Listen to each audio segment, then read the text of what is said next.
Sure, sure. My name is Peter Blair, and I'm a retired surgeon and healthcare executive. I live here in Squamish with my wife. We've built a house here in 10 years ago, yeah, and 2016, up in the Highlands, and then more recently, in the last 6 years, we moved down here to the Estates, anticipating old age and wanting to have a flat lot with a flat house that we could grow old in. So that's why we're down here. We've been very happy here. Did you work as a surgeon in Squamish? No, I worked as a surgeon we lived in Burnaby originally, and my wife's a physician as well, and both of us worked at the Royal Columbian Hospital in New West and the Eagle Ridge Hospital in Port Moody. And so we got fed up living in the Lower Mainland and wanted to get out of the Lower Mainland, especially with our children. And at that time, we were driving basically back and forth from Burnaby to Whistler, and we didn't know much about Squamish, except we'd often stop at McDonald's on the way through. And but I started to think Squamish is probably a good place to live. We're halfway between the Lower Mainland and Whistler. You can easily get up to Whistler to ski or do whatever. And so I started looking at real estate, and I saw this empty lot up in Glacier View. And one day I went up there and I walked up to the back of the lot. It was on a hill, very hilly lot. And I had a perfect view down Howe Sound. And I said, I've got to build a house here. And so Jim Harvey, who's a local guy, very active in Sorka, but a designer. He designed the house for us. We just sort of told him what we thought we'd want, and he came up with a design that was perfect as far as we were concerned. And a local builder built it for us. And it's funny, there was absolutely nothing in that house that I would have done differently. It was so interesting how Jim captured our feelings, about the house. So we were very happy there, but we were up a steep driveway. And so, as they say, just about 6 years ago, we realized, looking ahead, because we really wanted to live and die in the home, we thought we should be down here in a flat lot. So this is the old galley house here. And we couldn't modify it to make it work, so we had to take it down. And again, Jim Harvey designed this house for it. And Will McKean from Britannia Construction built it for us. So we've been very happy here for the last 6 years. And since I retired from surgery in 2014 and retired from healthcare, my healthcare executive work in around 2020. So initially Squamish was more or less a bedroom for us. But once I retired from surgery, we were able to spend more and more time here and get to know people and become involved in local issues, and become more aware of what's going on in Squamish, And there was a little interval when we had to live in Whistler because our daughter was ski racing. But otherwise, we've been here for 20 years, and as I say, more recently, getting involved in the culture and getting to know Squamish and a lot of the people in Squamish. Mm-hmm. It's still that kind of, although it's rapidly growing, to me it's still a small town, and I can keep seeing the same people over and over again. And when I go into the stores, yeah. And it's a really nice small town feeling. You get to know the cashiers and the people that work in the stores, and I'm still at the point where if I was angry at another driver, I would never say anything or gesture to them because there's a chance I might know them. They might be your neighbor. They might be, that's right. Yeah. So that's our story in Squamish, yeah. Super interesting. So was it a good move for you then to leave from Burnaby to Squamish? It was a good move, yeah. It was, it was good for the kids. And it was good for us, although I had to, I still had to spend a lot of time in the city because I was on call initially, every few nights. But now that we're completely here, we love it. We've been members of the golf course for a number of years, And we've gotten involved in the local things here, like the Howe Sound Performing Arts Association, the Hospital Foundation Board. And as I say, we're both volunteer drivers for the cancer car Medi-cars. So, and it's great. When you get involved in these things, you get to know more and more people. And again, it's that nice small town feeling that you get, So I'm going to ask you, thank you, Peter, and thank you for moving to town and then jumping in. I super appreciate that because we need more volunteers and more things. But I'm going to ask you about each of those sort of three things that you just talked about, just to describe those a bit more for anybody who's not aware of them. And then as you do, if you could just tell me if they need more people or what's going on. Sure. And then you can tell me if, so we'll start with that. So I'm going to start with the Howe Sound Performing Arts. Right. Yeah, both Mari and I really enjoy the performing arts, live theater. And so I got involved with the Howe Sound Performing Arts Association. It's a small organization that's been around since 1993, long history. And so I started out as a volunteer, and Mari still volunteers, and then they asked me to sit on the board. And it's a great organization because we organize 3 or 4 performing arts events every year, and we put them on over at the St. John's Anglican Church. And I mean, this season 26-27 is going to be a tremendous season, and part of our mandate is to promote local performers and youth performers. And so I've become very passionate. We've always been passionate about performing arts, but a very passionate supporter of the Howe Sound Performing Arts, and really all performing arts. I don't think, if you ask anybody outside of Squamish, what do you think of Squamish? What's the first thing you think about? They probably say mountain biking, right?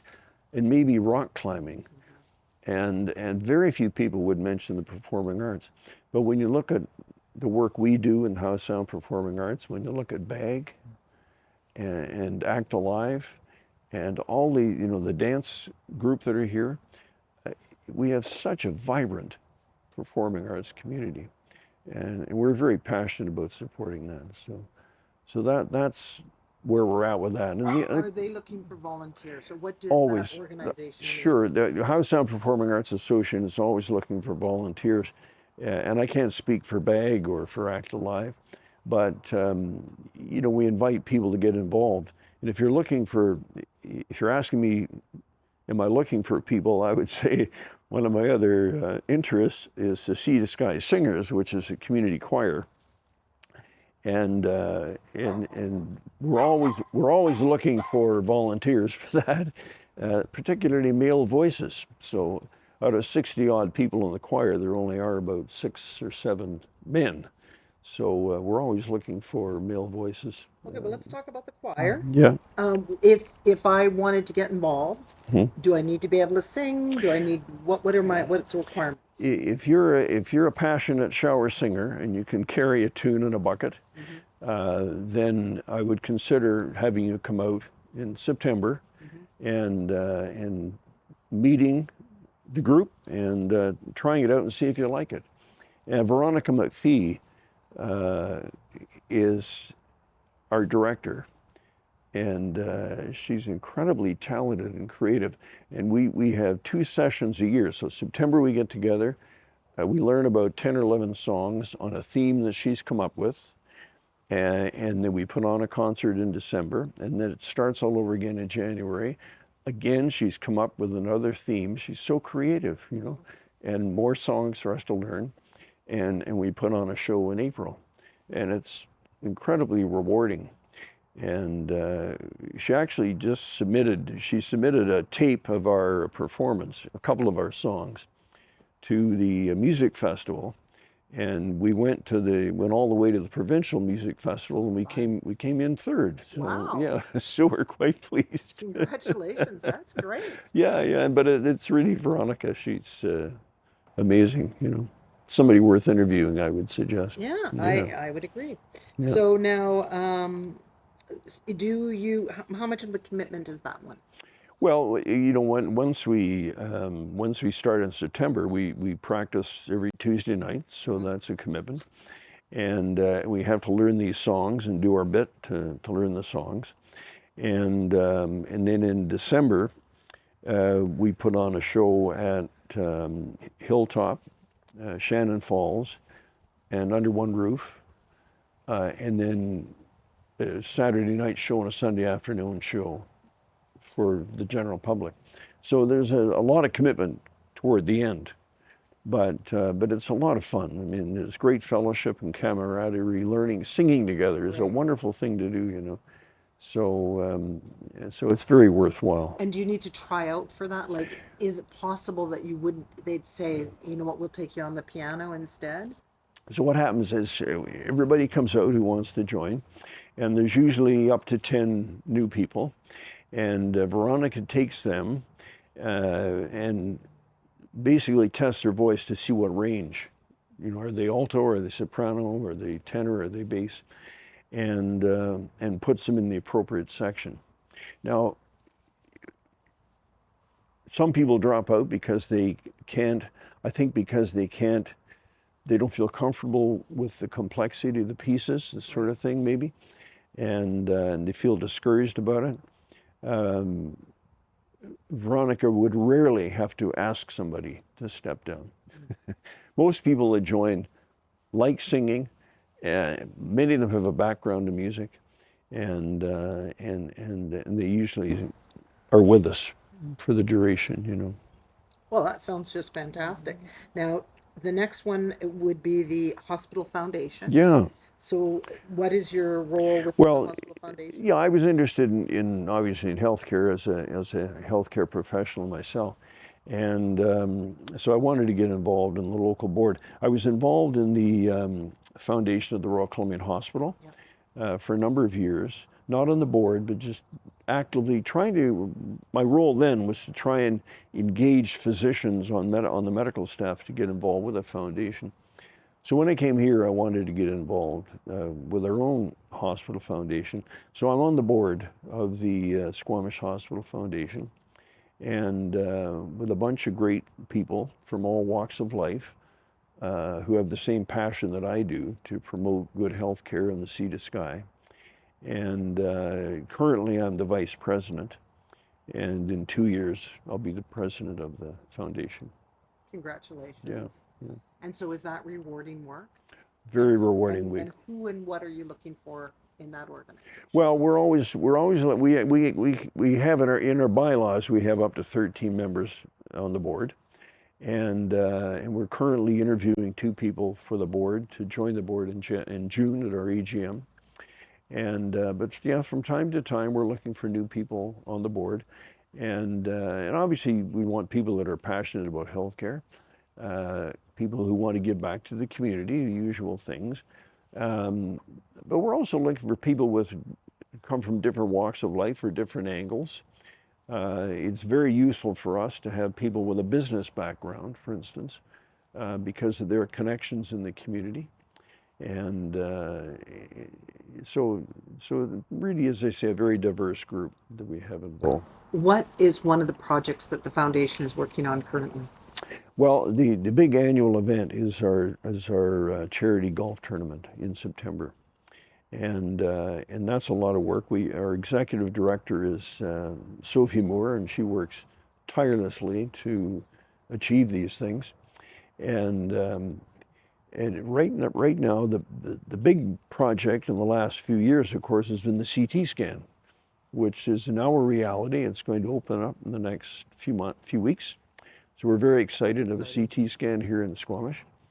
And what happens is the various departments in the hospital will recognize the need for equipment, and they will apply to the board, and we'll review the request, and then fund the equipment that they want. If it's very expensive equipment, then we might have to stage a campaign to raise the money. We also support education of the nurses and the healthcare professionals that work in Sea to Sky with courses that they might want to take. Excellent. So that's great work. I suppose you also need donations. always. Yeah. And so if somebody wanted to donate, how would they go about that? Easy to do. Just go to our website, Squamish Hospital Foundation, and they can easily donate. Perfect. And Yeah, if they had a specific item that they wanted the money to go to, that's not an issue? they can do that as well. That's correct. Yeah, and they can always talk to Sophie, our executive director, and discuss what they see as where they think they'd like their money to go. Right. Okay. And now the volunteer drivers, do you want to talk a little bit about that Sure. program? So this is run, as you may know, by the Hospice Society, and it started out as a cancer car, driving patients down to BC Cancer Agency downtown, and somewhere along the way, it was must be 3 years ago, almost 4 years ago, it was recognized that there were a lot of patients who needed drives down to the Lower Mainland or down or Whistler or Lionsgate who didn't have cancer, but they had medical problems. Right. And so Medi-car was born, and it's just taken right off. It's just amazing how the demand for drives. So Mari and I, when Medi-car started 3 or 4 years ago, Mari and I signed on for that. But because of the flux and the availability to drivers, it's easier for them to have us drive for both. So we do both. We drive people down to the cancer agency, or we drive patients for cardiology consultations or cataract. And it's very rewarding work. And you meet such interesting people, as I said before, you meet old Squamish quite often, and people with fascinating stories about the history of Squamish. And you enjoy the ride. The drive's over before you know it, and you've made a new friend, and you've done something useful. It's a good experience. Yeah, that's fantastic. Yeah. So that's a lot that you do. So you didn't slow down much when you stopped working. No, I had trouble slowing down, as my wife will tell you. And I think I'm just so used to being busy that I don't sit still very well. And so I enjoy the choir. I play the piano a little bit, and play a little bit of golf and all this sort of stuff, and get involved in these groups. So it's good. And then you mentioned skiing and biking. So are you also a skier? So we do ski, yeah, not very well, and we're at that age where has to be a nice sunny day and groomed runs, but we enjoy skiing. Downhill or cross country? Oh, well, downhill. We go up to Whistler and ski, and we don't do any biking, although we've talked about starting it again. But we enjoy walking and hiking. We do a lot of hiking. We were hiking up around Brome Lake this morning, for instance. These little dogs need to be exercised, and so we take them out and get them exercised. So, what would be your favorite hike? Our favorite hike, it would be our favorite hike that we try and do every year is Elephant Lakes. It's a big hike, and so every year we try and get in shape for that hike, and it's an all-day affair. But we enjoy the hike just south of Brome Lake, those hikes, and Cat Lake is another great hike that we do.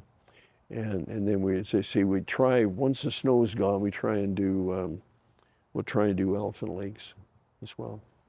Okay. And so basically you've come into Squamish without any issues. You come in, you found friends, you found groups to belong to, and you volunteered, and the community has just absorbed you and welcomed you. Is that correct? Yeah, it's been great. We met so many interesting people. We meet a lot of interesting people hiking and walking our dogs. It's a lot of young people, and it's great. And as I said to you before, my other big passion is to preserve the history of Squamish while we can, and because we have such a fascinating past, and the elderly people that I drive have such great stories about early Squamish, and so it's and we're going to lose that. As you can't downsize and stay in Squamish. If an elderly person wants to downsize, they've got to move to the island. So we lose those people, and there must be so much material in people's attics and garages and basements, photographs and documents about the history. And that brings us to the other big deficit in Squamish, is not having a museum. Right. And, you know, we were in Fernie last fall. They've got a wonderful museum, you know, no bigger than us, smaller probably, smaller town. And we really need to get behind that. That and a performing arts theater, right? Yeah. Yeah, and we desperately need that. So Bianca from the Squamish Historical Society would love to hear you say that, because she has a storage shed full of Yeah, Squamish historical documents right. and things that she's been collecting for the last 15, That's 20 wonderful. years. It's wonderful. Except, where is she going to go with it? I know. She has I know. nowhere to I display it. know. She I has know. nowhere to keep it. I know. And she has trouble even getting money to pay for the storage unit. So, Yeah, yeah, you know, she would be somebody that you could probably connect to and you know, yeah. kind of brainstorm. Well, I really enjoy the photographs they put on Facebook. The Oh, you're Squamish following Historical Society. Yeah. Oh, fascinating. Yeah, yeah. And I've communicated her through Facebook. In fact, this morning, Mike Quigley was talking about where you might want to put some things in Squamish, and so I made a comment. I said, "And where are we going to put our museum?" And Bianca immediately picked that up. And I've talked to Eric Anderson endlessly. Eric's just an amazing guy, as you know. He just knows so much about Squamish. And I've talked to him about getting a museum. So that's something else we have to do. Yeah. So, except for those couple of things that are missing, you're generally happy with this community. Very happy with this community. If you ask me if I had any beef at all, it would be to try and make our shared pathways safer for pedestrians. And I know we're all about bicycle safety and getting bike lanes and whatnot, but you know what I'd love is to see more etiquette displayed by people riding bicycles on the shared pathways with pedestrians. And it wasn't that many years ago, if we were walking along a shared pathway, if a bike came up behind us, they would ring a bell or they'd say, "On your left." Doesn't happen anymore. And they fly by just right off my left shoulder. And you know, I'm 75, my wife's 75, we got 2 little dogs. And boy, I would not want to get hit by a bike, you know. So that would be another passion I have, and about making it just safer for pedestrians, and especially us old folk. Yeah, no, that's a good one. Old folk and young folk, Peter. I think we all want to be safe on the roads and on the trails, and totally. the more that we move towards cycling, the more I think that Yeah. needs to be a concerted effort. Yeah, I think the pendulum has swung a little too far towards cycling and away from pedestrian safety, and I think we need courses for cyclists, or reminders for cyclists about how they need to treat pedestrians. You know, Qualicum Beach, we were over there last year, and there's a sign that says, to the bikers, pedestrians have right of way. Yeah. And I thought, well, that's obvious. That's a wonderful thing, you know.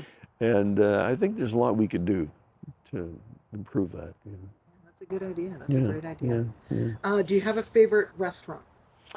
Favorite restaurant? Well, we've just discovered Autostrada in Britannia Beach, which was a very nice restaurant.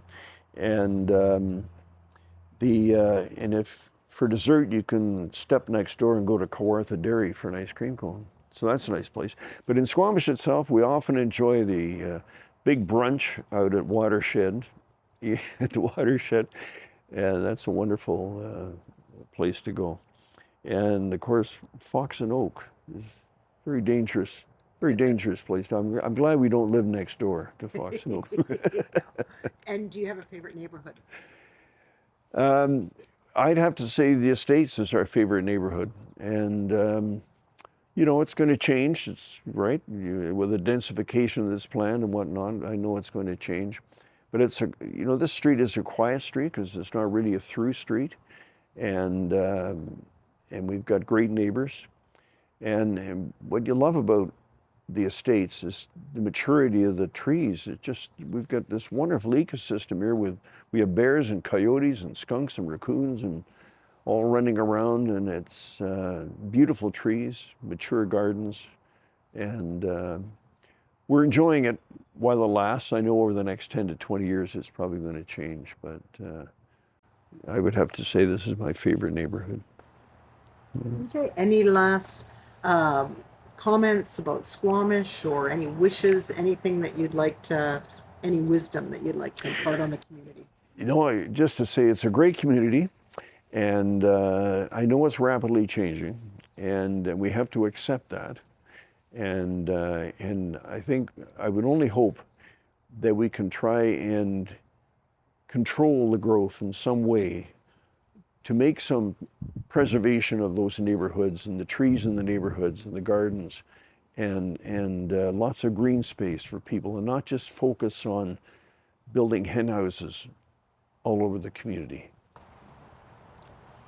Okay, thank you. Well, it was a pleasure to meet you. Thank you for inviting me into your beautiful home, and I look forward to having you for many more years. Nice meeting you, Denise, and I'm glad you're doing this. This is tremendous, tremendous work.